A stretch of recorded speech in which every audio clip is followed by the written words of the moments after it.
Sejam bem-vindos.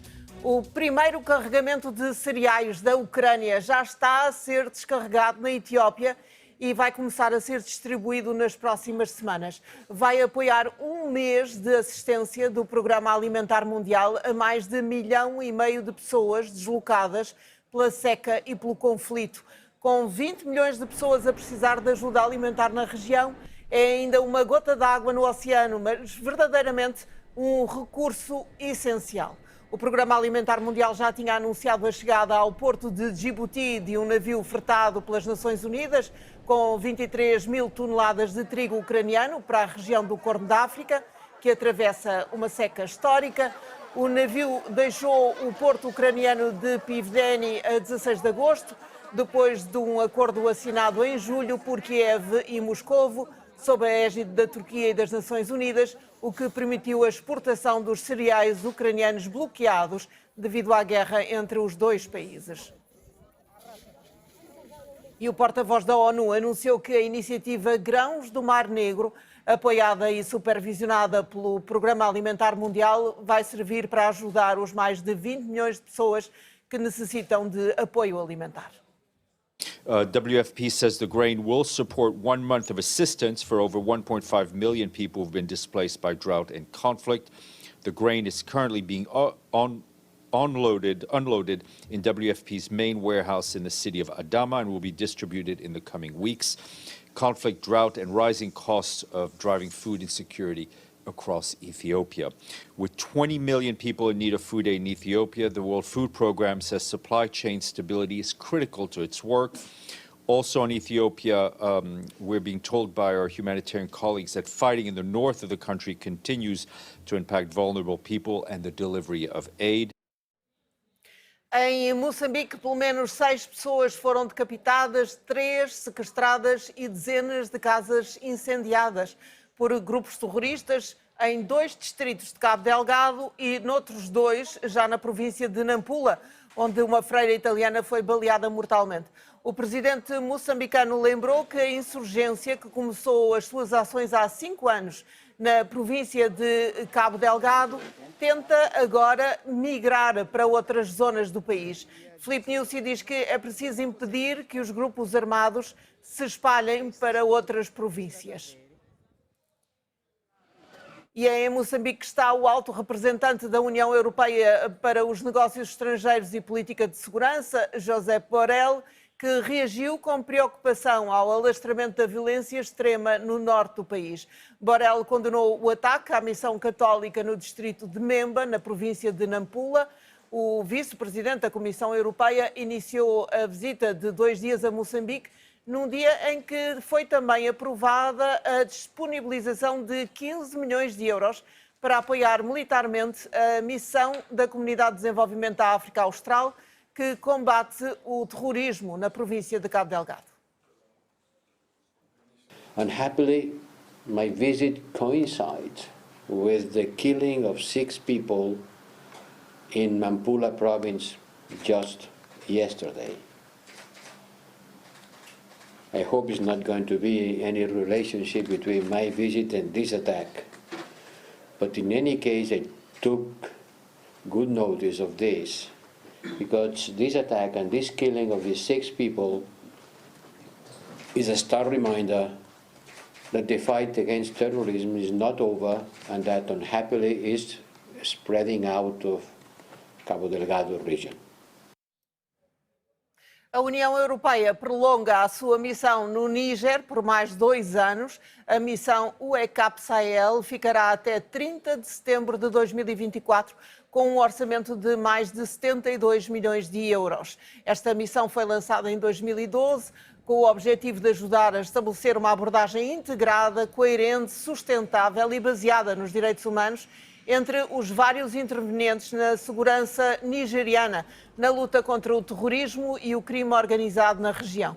A decisão do Conselho da União Europeia, que renovou o mandato, prevê também a alteração do mandato da missão, de modo a permitir que seja trocada informação classificada com as agências da União Europeia ligadas à justiça e aos assuntos internos. Em Angola, o Tribunal Constitucional negou provimento ao recurso interposto pela UNITA, o maior partido da oposição angolana. Segundo o tribunal, os elementos de prova apresentados não permitem colocar em causa os resultados globais das eleições anunciados pela Comissão Nacional Eleitoral. Com esta decisão, fica confirmada a vitória eleitoral do MPLA, com 51,17% dos votos, elegendo 124 deputados. A UNITA fica com 43,95% e 90 deputados.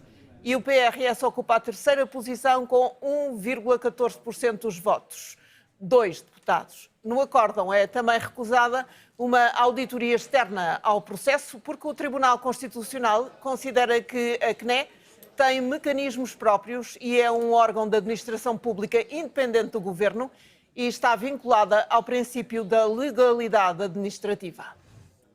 Feito o confronto dos elementos de prova, o Tribunal Constitucional decidiu, em sessão plenária, negar provimento às pretensões dos recorrentes, pelo que declara válidos os resultados eleitorais definitivos do apuramento nacional anunciados pela Comissão Nacional Eleitoral no quadro das eleições gerais de 24 de agosto de 2022.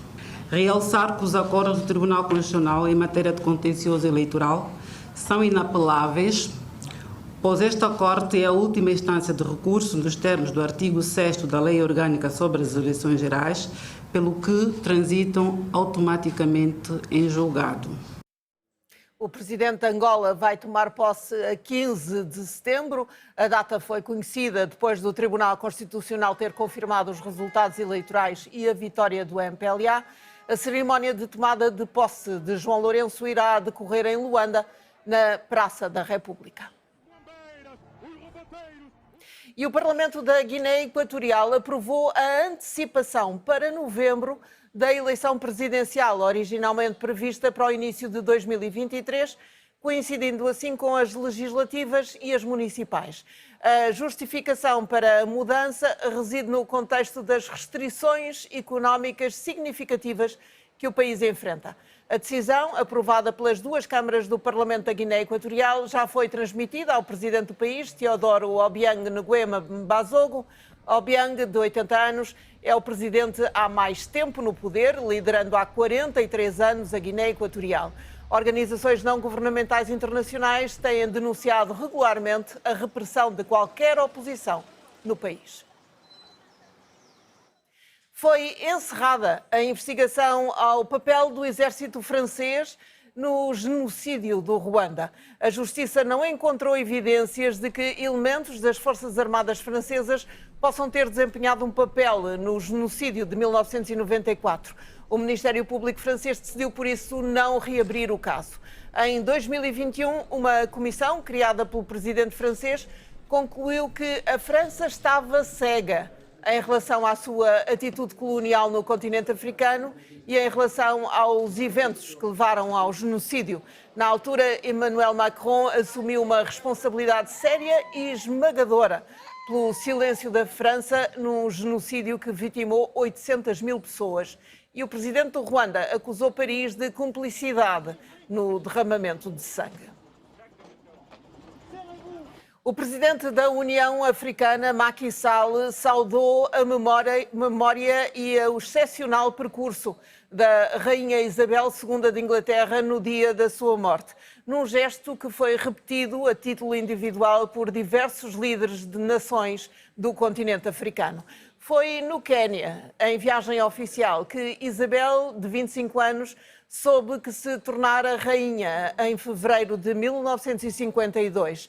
A ainda princesa e o seu marido estavam num périplo pelos países da Commonwealth na África Oriental. A notícia da morte do pai, a 6 de fevereiro, chegou inesperadamente e obrigou ao regresso a Londres do casal real. Isabel regressava a casa já como rainha, embora a sua coroação apenas tenha ocorrido um ano depois, em junho de 1953.